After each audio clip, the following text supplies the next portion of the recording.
All right, let's dive right into this hyper-comprehensive explainer. Today, we're doing something a little different. We're going to trace the supratentorial venous drainage system strictly backward. We'll start way down in the neck and journey deep, deep into the core of the brain. Look, if you've been searching for that one definitive resource to completely clear your concepts without skipping a single detail, well, you're exactly where you need to be. We're going to break down every tributary, every sinus, and every anastomosis so thoroughly that you can literally close your textbook. Seriously, this explainer is your absolute definitive guide to the whole shebang. Here's our game plan for today. We're going to cover the major outflows and collaterals, the lower sinuses, the transverse sinus and its dominance rules, the confluence of sinuses, straight sinus deep drainage, and finally, the deepest cerebral veins. Section 1. Major outflows and collaterals. Okay, take a look at this beautifully detailed internal carotid venogram. This is going to be our master map for this entire explainer. We'll keep coming back to it so you never lose your spatial orientation. Because let's be honest, in neuroanatomy, spatial awareness is literally everything. Just take a second to absorb the overall structure here, from that really dense, intricate network right in the center, out to those thick, bold pathways bordering the brain. So, right off the bat, the absolute major outflow pathways for blood leaving the intracranial compartment are the left and right internal jugular veins, or IJVs. But here's your very first major textbook rule to lock in. This system is not perfectly symmetrical. Actually, the right internal jugular vein is usually the dominant one. This asymmetry, it's a massive recurring theme we're going to see as we keep moving upstream, so definitely keep that right side dominance in the back of your mind. But what happens if there's a roadblock? Well, the brain has an absolutely brilliant fail-safe system. While the IJVs definitely do the heavy lifting, we've got other outflow sources like the orbital veins and the venous plexuses right around the vertebral arteries. And if the primary rivers get blocked up, say with the superior sagittal sinus obstruction, your diploic and scalp veins step up as essential collateral pathways. They're like emergency bypass routes, making sure blood doesn't dangerously back up into the brain tissue. Moving on to Section 2, the lower sinuses. All right, so moving just upstream from the internal jugular veins, we hit the lower sinuses. Let's take this step by step. First, we have the inferior petrosal sinus, which drains directly into the IJV right near its junction with the sigmoid sinus. And speaking of the sigmoid sinus, that's our primary, thick continuation heading upward. Above that, we find the superior petrosal sinus. Now pay attention here, because you absolutely need to know exactly where this terminates for exams.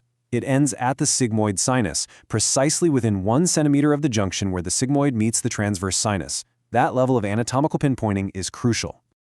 Orienting ourselves back on our map, if you follow that bottom right curve backward, you can clearly visualize the sigmoid sinus, anchoring this entire lower segment.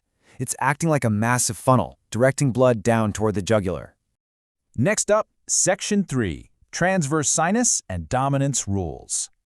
As we travel further upstream from the sigmoid sinus, we flow right into the transverse sinus. And here's where we hit some hard data on that asymmetry rule we talked about. Remember the right dominance of the IJV? Well, that translates directly upstream. In exactly 65% of cases, the right transverse sinus is dominant over the left. This isn't just some random piece of trivia. It fundamentally dictates the anatomy of the superficial veins feeding into this whole system. Because this asymmetry directly dictates the feeding veins, it is a classic high-yield concept you just have to grasp. We have 2 major anastomotic veins to worry about, the vein of Lebet, which is the inferior one, and the vein of Trollard, the superior one. Because of that sinus dominance, the vein of Lebet is typically far more prominent on the dominant side, so usually the right. Conversely, the vein of Trollard takes prominence on the non-dominant side. Once you understand this seesaw relationship, it completely clears up why these veins look so incredibly different from left to right in actual patients. Moving further back, Section 4, the confluence of sinuses. So, traveling along the transverse sinuses, we hit a massive anatomical intersection right at the back of the head. This is the confluence of sinuses, physically located at the internal occipital protuberance. Now, we all know medical textbooks love their synonyms, and you really have to know all the alternative names so you don't get tripped up on a tricky exam question. Whether it's called the torcula herophili, simply the torcula, or the confluens sinuum, they are literally all referring to this exact same grand junction. This confluence is the ultimate meeting point for 3 massive upstream pathways. First up, the occipital sinus. Second, the massive superior sagittal sinus, which sweeps right over the top of the brain and is fed by various cortical veins, plus that vein of Trollard we were just talking about. And third, the straight sinus, bringing blood from the deep, deep core of the brain. All three of these converge at this one central hub before splitting back out into the left and right transverse sinuses. Check our map again. If you locate that sharp corner right at the back of the skull, you'll see the torcular hierophyly. It perfectly illustrates this grand meeting point where the superior sagittal sinus, plunging from above, and the straight sinus coming from the middle completely converge before heading straight down.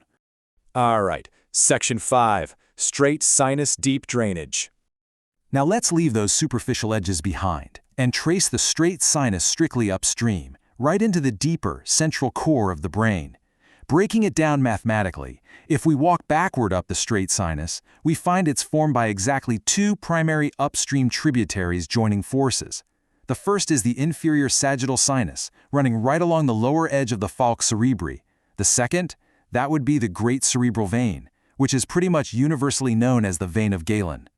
And if we step back just one more level, tracing upstream into the vein of Galen itself, we see it acts as a massive collector for three highly crucial deep vascular sources.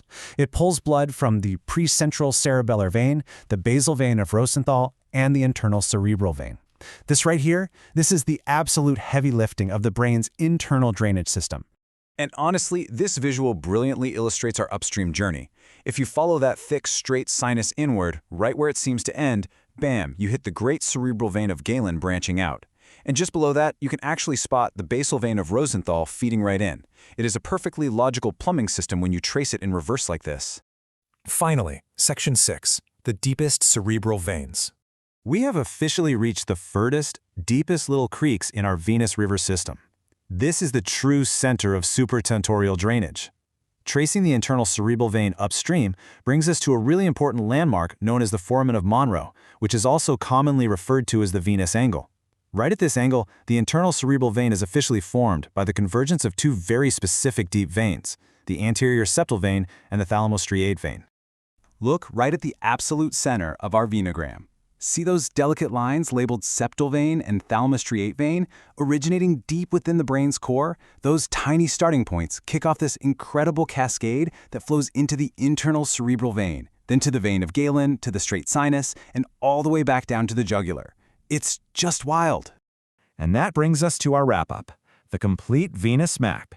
Let's pull back for a second and appreciate this entire unbroken chain we just traced. You now have a complete, comprehensive map of the supratentorial venous system hardwired into your brain. So ask yourself this final question. If a clot suddenly obstructs the dominant right transverse sinus, do you know exactly which non-dominant veins, like the left transverse sinus and the vein of Trillard, and which scalp and deploy collaterals must instantly take over the flow? Having this level of structural mastery is exactly what transforms you from just memorizing a textbook to truly understanding human anatomy. Keep visualizing that map, and I'll catch you in the next explainer.